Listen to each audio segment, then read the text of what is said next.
A lot of times back in the day, farmers that had hillside property had to terrace their fields to minimize erosion. This here's an actual terracer. You can see it's got like a 12 or 14-inch one-bottom plow, and following behind it is this auger that's actually power takeoff driven, and it would take that and then actually roll it into a berm, so to speak. When my much older brother first got into heavy equipment, he actually ran an I-9 International and a whirlwind terracer for one of the local contractors in town. This thing here's a mobile pyre unit. I don't know what they call it, but what they would do is they would take these big old 4x4s here on the top and stick them into these openings on the side, and they would tie a horse to those 4x4s. They'd walk around in a circle, and they would create the power for stationary driven devices. Just last week on a video, I referred to a machine very similar to this as a threshing machine, and it was actually one of the readers or one of the viewers actually told me that it was a husker and shredder, and that's a term that I had never heard of. However, in this museum right here, here's a 1919 McCormick husker and shredder, and then right behind me is a row of actual threshing machines. This particular one here, I think the sign says it's a case. Again, this is all before my time. 2-row cultivators, manual lift on an old Farmall regular. Don't know what this little guy is, but look at the rope start. Might be something like a David Brown, I don't know. A precursor to the modern baler is an old hay press. Actually a stationary rig. This is very much predates the one I got. I have a 1937 International. This thing here is much, much older. But you can see the grinder down there for sharpening your sickle bar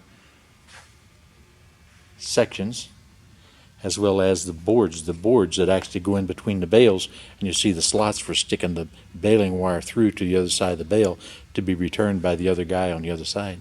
I have to assume that this is a hearse. Must be because there's a coffin inside. There's a real cool early example of a road grader, horse-drawn road grader. I think the tag on this says 1918. I'm sure it would probably take at least a team of 4.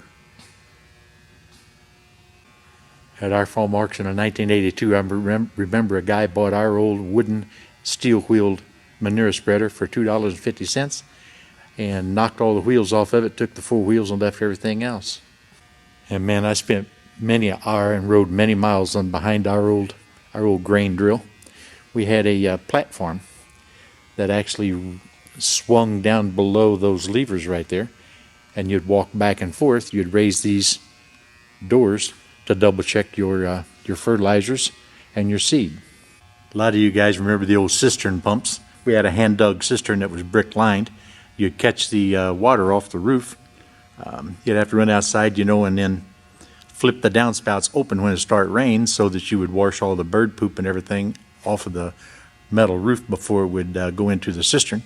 You would flip it the other direction after a few minutes of hard rain, and you would fill your system. So then whenever you're using your water, of course, being brick lined, after you go ahead and run that water off the roof into the cistern, then as you're using the water and stuff, of course it's got the pump that's connected with the chain and everything with the rubber gaskets that actually pulls it up the pipe and all that stuff. You'd be pumping water, and every so often you'd drop a worm out or a pasty white frog that had drowned that slipped on into the cistern through the cracks in the brick mortar. No big deal. You just pull the worm out and toss him out and pull the wet, moist, white frog out and throw him out and go ahead and use the drinking water. Yeah, this is a 400 Farmall. My brother's is pretty close to identical, except I think his has a torque amplifier, and it's also LP. Hiding back behind the 400 is a smaller brother, the H. These things are all over the place, man. They were very popular. And here's a farm truck I'm not familiar with. This is a Graham Brothers from Detroit. This is a pretty heavy duty old truck. Sitting next to it is a really nice GMC fire truck.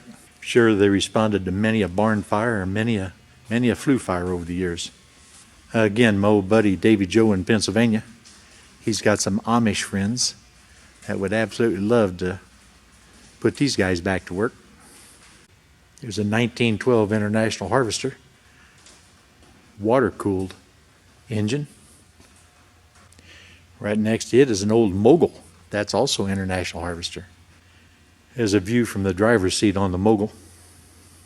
Somewhere around 1917, 18, 19, International Harvester started producing this little guy here. And what an example, excellent example of a new idea manure spreader. Of course, the wood is completely redone on this one. Here's an old Wallace. Wallace was actually purchased by Massey Harris, and the very first Massey Harrises actually had the patented U-tube frame design that carried all the way through until they came up with their own pattern a little bit later.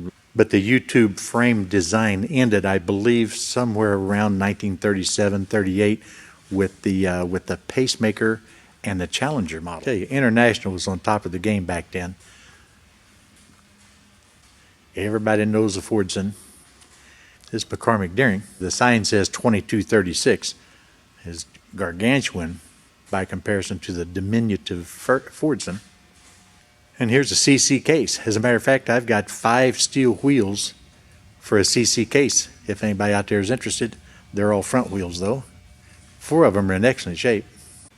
Now just walking up on this F12, you can just tell by looking that it's an F12. Pretty cool little tractor.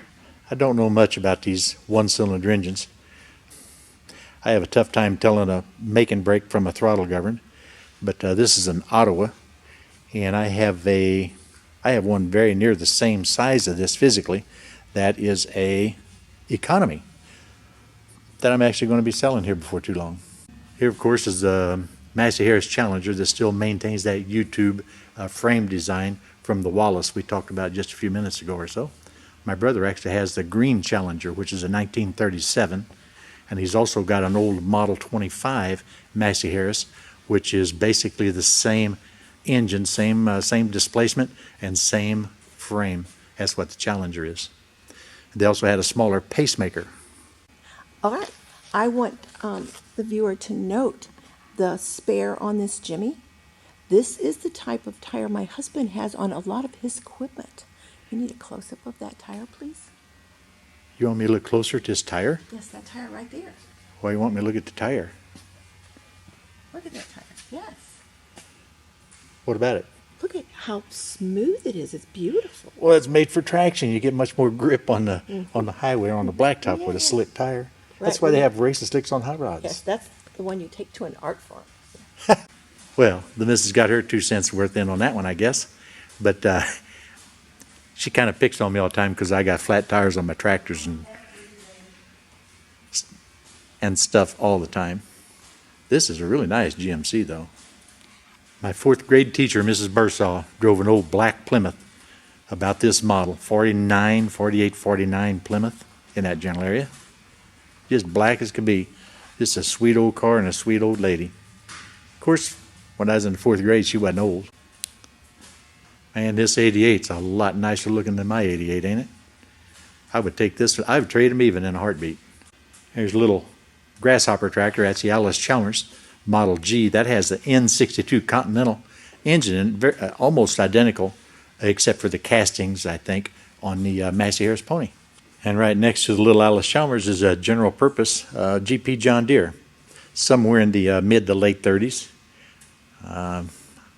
Says on the seat it's a Model B, but these kind of all run together. This is a newer version of the John Deere A I sold to my cousin that he put up hay with last week.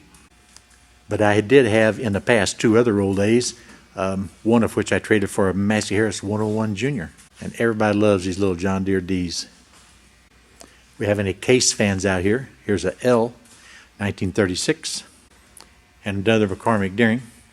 The sign says it's a 1928.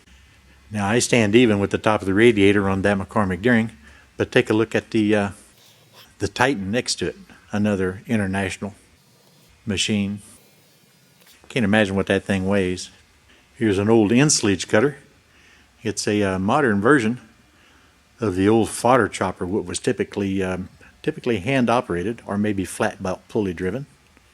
I'm not sure. These are before my time. By the time I come along, our silage blower was very similar in design as we put the pull the silage out of the silage wagons right into it to blow right into the silos. Can you imagine going to the field with this Moline and plow all day? Looks like 214s. I tell you what, boys, you earned your keep whenever you had this machinery. Something for everyone here. Here's even a garden plow. Looks like a little 10-inch garden plow. And I think the manufacturer is a Planet. This thing here, they call it a Bearcat Grind-O-Mix, but it'll grind and mix different types of ground food or grain feed at the same time. This obviously is much, much newer than anything that we had. All we had was a hammer mill. It'd blow into the bin, and then as we would feed it, we would have to make sure that we mixed it as we knocked down the layers of the different feed. You can see the distinctive colors between the barleys, the wheats, the soybeans, the alfalfa, and corn, of course. We had to make sure we got a good mixture when we would take that in the wheelbarrows down to the dairy cattle.